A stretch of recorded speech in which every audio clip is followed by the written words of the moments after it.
You filled out a form years ago naming who should get your pension when you're gone. You've probably never thought about it since. Here's the part almost nobody explains clearly. That form isn't legally binding.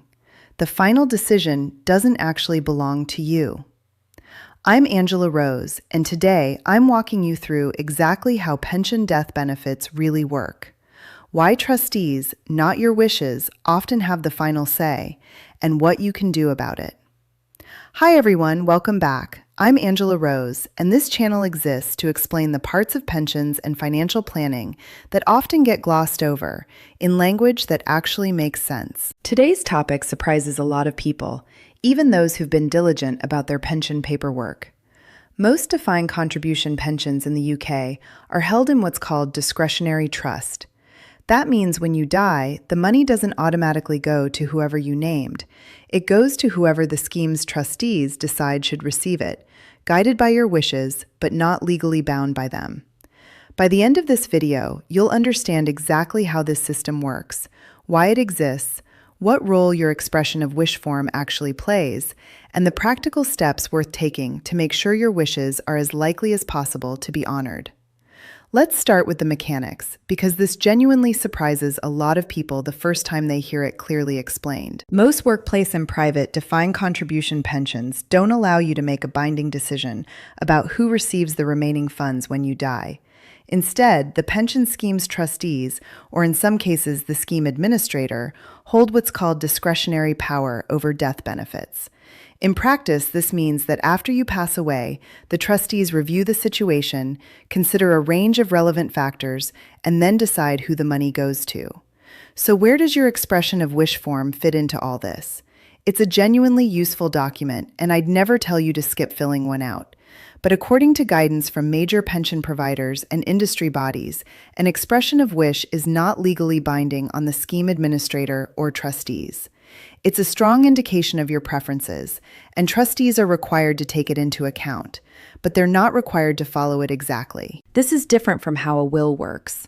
When you have a will, your named executor is legally obligated to carry out your instructions as written.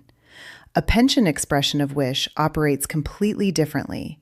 It guides the trustees, but the final discretion, the actual decision-making power, sits with them.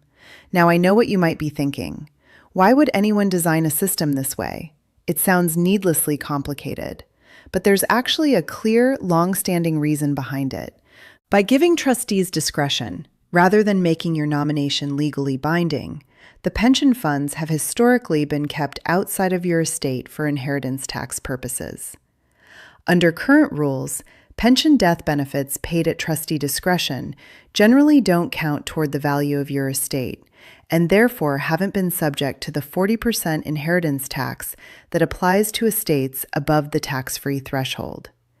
In other words, this slightly unusual structure has actually been working in most families' favor for years, precisely because it kept pension money outside the taxman's reach. There's also a practical reason trustees exercise discretion rather than following instructions blindly. Life circumstances change. Someone might complete an expression of wish form in their 20s, naming a partner they're no longer with decades later. Trustees are expected to look beyond a potentially outdated form and consider the full picture at the time of death, including current dependents, financial need, and family circumstances, rather than mechanically following words written years, sometimes decades, earlier. That said, I want to flag something important here, because it changes the picture I've just described. From the 6th of April, 2027, new inheritance tax rules take effect that bring most unused pension funds and death benefits into the scope of inheritance tax, regardless of whether the nomination was discretionary or binding. I covered this change in detail in a previous video, so I won't repeat everything here, but it's worth knowing that this specific tax advantage of the discretionary system is set to largely disappear from 2027 onward, even though the trustee discretion itself will remain in place for deciding who actually receives the money. Let's turn this into something practical, because understanding the system is only useful if it changes how you approach your own paperwork. First, and this is my honest, personal recommendation, not official advice, If you've never completed an expression of wish form, or you completed one years ago and haven't looked at it since, this is genuinely worth doing today. Even though it isn't legally binding, industry guidance consistently shows that trustees commonly follow the wishes expressed in these forms when there's no compelling reason not to. An out-of-date or missing form makes it significantly harder for trustees to know what you actually wanted. Second, review your expression of wish after any major life change, a marriage, a divorce, the birth of a child, or the death of someone you'd previously named. Trustees are specifically expected to consider whether your circumstances have changed since the form was completed, so an outdated form can genuinely work against your actual current wishes. Third, if you have a more complicated family situation, for example, children from a previous relationship alongside a current partner, it's worth knowing that some people choose to set up their own trust with their own chosen trustees alongside a separate letter of wishes for more complex nominations. This isn't the right approach for everyone, but if your situation is complicated, it's worth discussing with a regulated financial advisor or estate planning solicitor. Fourth, understand that if a trustee decision doesn't go the way a family expects, it can be formally challenged through the pension's ombudsman. Based on available guidance, these challenges tend to succeed only where a decision was clearly unreasonable, and even then, the ombudsman typically directs trustees to reconsider the decision, rather than dictating exactly who should receive the funds.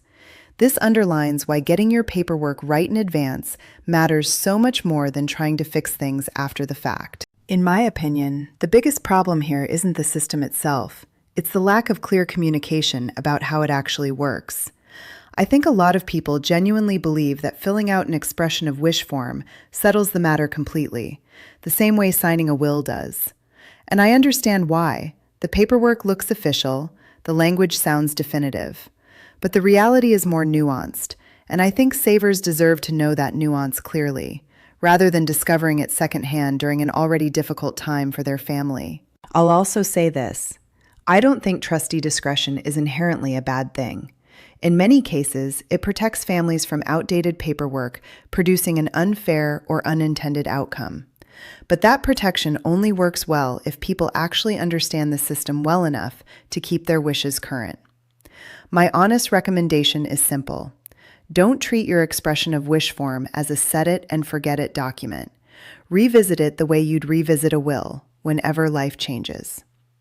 Final summary. Quick recap before we wrap up. Most UK defined contribution pensions are held in discretionary trust, meaning trustees, not a legally binding instruction from you, have the final say over who receives your pension when you die. Your expression of wish form guides that decision, but isn't legally binding, and trustees are expected to weigh your current circumstances at the time of death, not just an old form. This structure has traditionally kept pension death benefits outside your estate for inheritance tax purposes, though that specific advantage is set to change significantly from April 2027. If you haven't reviewed your expression of wish form recently, or ever, that's genuinely worth doing today, not someday. That's today's update.